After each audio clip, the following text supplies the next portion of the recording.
Hello operations. So with Aroflo is called a database collection system. It's based on the client. So when you're making a decision of what to do on Aroflo, you have to understand what Aroflo is so you can make a decision on what to do next. And if the project manager or the manager doesn't pick up on it, you should be able to pick up on it. So what I mean by that is, um, if I went to Sally's house, right? So, and I knocked on the door and I'm like, Sally, I will fix this for you. And her name is Sally Henderson, and I will fix this for you. On Aroflo, it'll show, we'll book it under Sally Henderson because she's the one paying. So who's the client? So it's all based on the client. Just keep repeating that in your head. Aroflo is based on the client. So if I go to Sally's house and I fix something for Sally Henderson, she's the one paying, I will put it under Sally Henderson on Aroflo. If I'm at the same house, same address, and her person that she lives with says, can you go fix this for me?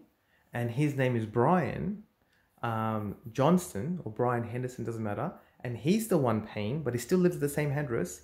What do? We don't make a stage 2.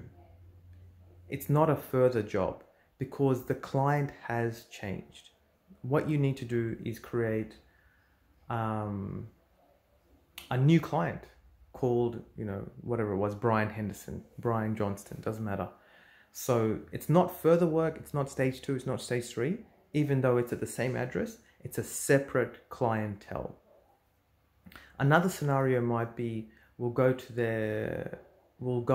and say in another situation, we go to Martha's house, Martha Johnston. Say we go to Martha Johnston's house, and if we go to Martha's house and we fix something at her house in Ringwood, but then she's like, can you also fix something at my house in, I've got another house in Vermont. So, again, it's not a stage 2. What it is you go into Aroflo, you look at the client, Martha, and you go, okay, using that client, I'm going to make, but a different address. So same client, but different address. And then you'll make, a quoted invoice based on going to her second house and fixing problems there. I hope that starting to make sense in the multiple scenarios that Aroflo is about. So you've got to understand Aroflo is a database collection system for humans or the client. It's either, the client can be one person, it can be a real estate agent, it can be a hospital, it can be a government center, but it's based on the client. So every time you got to think, okay, if it's based on the client, what's my next move?